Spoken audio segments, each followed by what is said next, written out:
Well, it started off by being trained in Fort Belvoir, Virginia, for 8 weeks for construction surveying. Then I was shipped to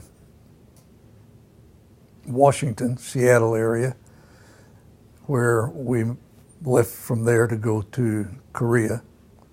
Arrived at Busan, took a train on what everybody called a square-wheeled train from Busan up to Seoul, and as I understand it, we were attacked by one of the last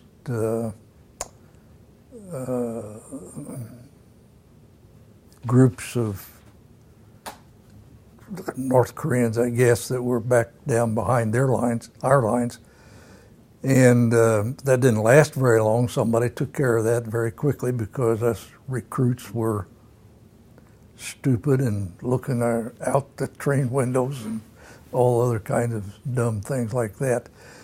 But when we get to Seoul after that ride, I was assigned to the 2nd Engineering Group headquarters in Seoul.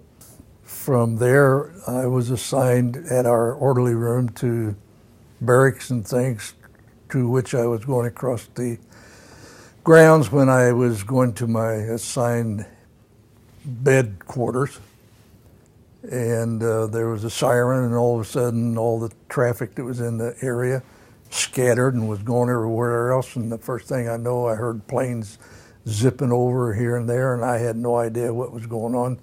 But my understanding is, after all the dust settled, that was a air attack from the North Koreans, in which case I was just standing out there not knowing what in the world to do.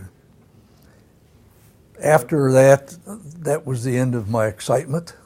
Everything else was assignments to help rebuild the destruction that had taken place during the war.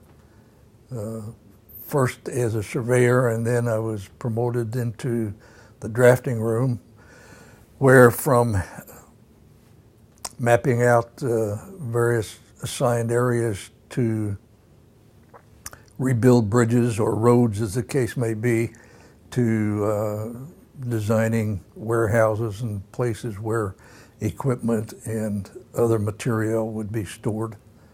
In 2nd Engineering Group headquarters, we're very fortunate because we had a master sergeant who was our cook, not just for us, but for all the officers. And actually we had an officers club in our compound, which the 8th Army headquarters people would come to. So we were well taken care of in that respect. I would hate to tell you what we had, because some of the other guys I know that have been over there would probably beat me over the head.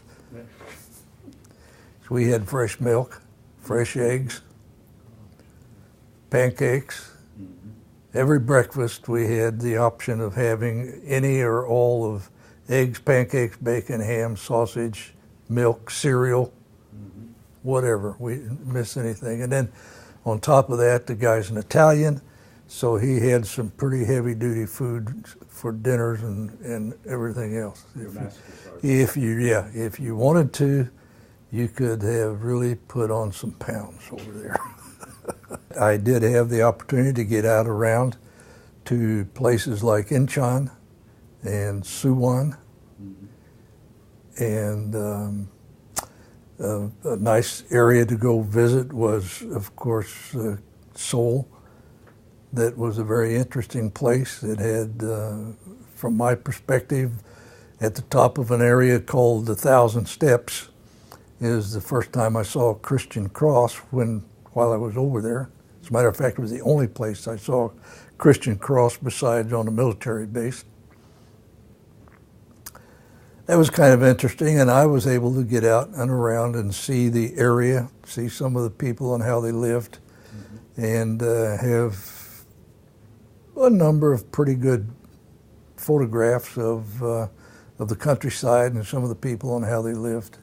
I was there for 18 months, and that was about all there is to the story, my stay in Korea. It was uneventful from a standpoint of actually war activities, although I saw a great deal of the results of the war activities. I didn't actually see combat. I guess the biggest thing that struck me is that I was very close to a very modern, up-to-date city. That right across the street from it were mud huts and with thatched roofs and everything, where most of the people lived. I wasn't actually afraid, I don't think, although I was pretty nervous about things. It was not just being in Korea, being in the service at that time. I was 18, I think. It provided me with an opportunity to actually grow up, I believe. An experience I don't want to have anymore, but I couldn't afford to pay for anywhere. It was good, but once around is enough.